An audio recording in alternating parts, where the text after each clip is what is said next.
તાલીમ સેવા દ્વારા અમને તાપમાનની તાલીમ આપી અને તાલીમમાં અમને ટેમ્પરેચર કેવી રીતે સેટ કરવું એની અમને પણ તાલીમ આપી.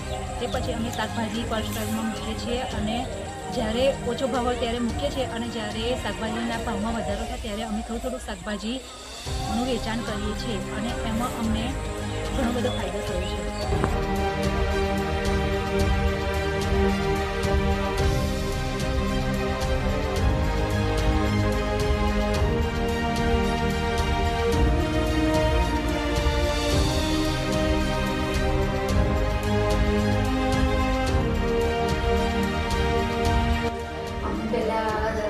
બહારના પોસ્ટરેજમાં મૂકતા હતા તો અમારે ભાડા ચૂકવવા પડતા હતા અને એક બોધે 500 થી 600 રૂપિયા જેટલો ખર્ચો થતો હતો.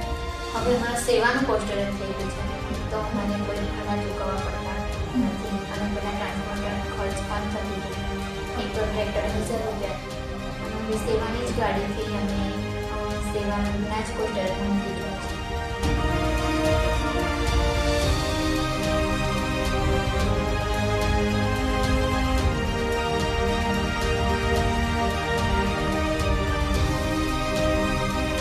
પહેલાં અમારે બટાકાનો બહુ બગાડ થતો હતો, અત્યારે અમારે 40 થી 50% શાકભાજીનું વળતર મળ્યું છે.